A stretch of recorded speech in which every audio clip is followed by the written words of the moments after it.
Nihat T twenty বলেই হয়তো। এছাড়া সিলেট আন্তর্জাতিক স্টেডিয়ামের গেটে তালা ভেঙে হাজার খানেক দর্শক ঢুকে যাওয়ার আর কী কারণ হতে পারে? তাদের বেশিরভাগের হাতেই ছিল টিকিট। কিন্তু অনলাইনের ওই টিকিট স্ক্যান করে ঢোকার মতো ধৈর্য হয়নি। খেলা ততক্ষণে শুরু হয়ে গেছে। টি-টোয়েন্টি সংস্করণে সময় অল্প। এরই মধ্যেই আবার চার ছক্কা কিংবা উইকেট নেওয়ার দেখার আনন্দ হারাতে আর কেই বা চায়? শেষ পর্যন্ত দর্শকদের এই উত্তেজনায় জল ঢালার মতো একটা ম্যাচই হয়েছে। প্রায় নিরুত্তাপ এক ম্যাচ দেখে বাড়ি ফিরতে হয়েছে তাদের।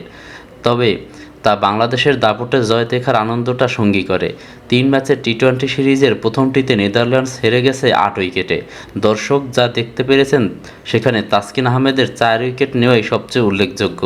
তাসকিনের আগুনের বোলিং, লিটন দাসের ঝড় ব্যাটিং ছাড়াও এই ম্যাচ থেকে আরও একটি প্রাপ্তি অবশ্য আছে।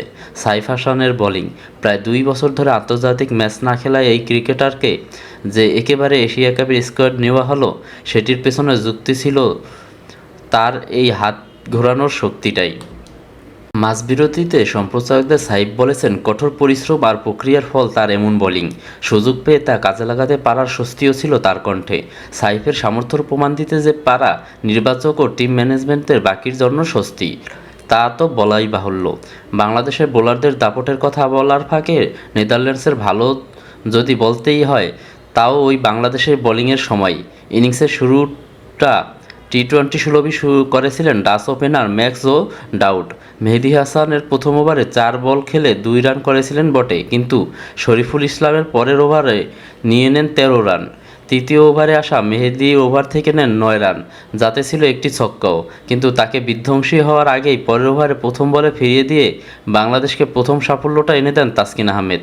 তার বলে জাকের আলী ও ডাউডের ক্যাচ নিতেই থমকে যায় নেদারল্যান্ডসের টি-টোয়েন্টি সুলভ যাত্রা। পরের ব্যাটসম্যান যে একেবারে রান করেননি তা নয়। তেজা নিদামানুরু ২৬ বলে ২৬, টিম প্রিঙ্গল ১৪ বলে ১৬ আর আরিয়ান দত্ত শেষের দিকে ৮ বলে অপরাজিত থাকেন ১৩ রানে। তাতে ডাচদের সংগ্রহটা বেড়েছে ঠিকই, কিন্তু সিলেটের ভালো উইকেটে জিততে যা দরকার তা পাওয়া সম্ভব হয়নি। শেষ পর্যন্ত পুরো ২০ ওভার খেলতে পারলেও স্কোরবোর্ডে ৮ উইকেটে ১৩৬ রানের বেশি হয়নি। একটা স্বস্তি অবশ্য তারাও পেতে পারে। বাংলাদেশের খেলা শেষে ৬টি টি-টোয়েন্টিতে এটি কোনো দলের দ্বিতীয় সর্বোচ্চ সংগ্রহ। তবু বাংলাদেশের জন্য এই রানটা চ্যালেঞ্জিং হয়ে উঠলে তা বড় একটা বিপদের কথাই হতো। সিলেটের মতো উইকেট এশিয়া কাপেও থাকবে, তা সহায়ক হবে ব্যাটসম্যানদের জন্য। এমন কথা আর ম্যাচ শুরুর দুদিন আগেই বলে গেছেন বাংলাদেশের অধিনায়ক লিটন দাস। তার দলের ব্যাটসম্যানদেরই জন্য তাই চ্যালেঞ্জ ছিল ম্যাচটা কত আগে শেষ করা যায়। সেটি শেষ হয়েছে ১৩.৩ ওভারেই। যে যাত্রার সূচনাটা করে দিয়ে গিয়েছিলেন ওপেনার পারভেজ হোসেন। ৪-৬ ডাচ বোলার আরিয়ান দত্তের করা প্রথম ওভারে প্রথম ৩ বলই পাঠিয়ে দিয়েছেন সীমানার বাইরে। তার ইনিংসটা পরে যদিও আর খুব বড় হয়নি। পরের ৬ বলে মাত্র ১ রান করেই আরিয়ান দত্তের বলেই বোল্ড হয়ে ড্রেসিং রুমে ফিরতে হয় তাকে। কিন্তু তার ফেরা ম্যাচে তেমন বড় কোনো প্রভাব ফেলেনি। তানজিদ হাসানের সঙ্গে ৩৯ বলে ৬৬ রানের জুটিতে খেলাটাকে হাতের মুঠোয় নিয়ে আসেন লিটন। পাওয়ার প্লের ৬ ওভারে শুধু পারভেজের উইকেট হারানো বাংলাদেশের ৫৭ রান তোলে।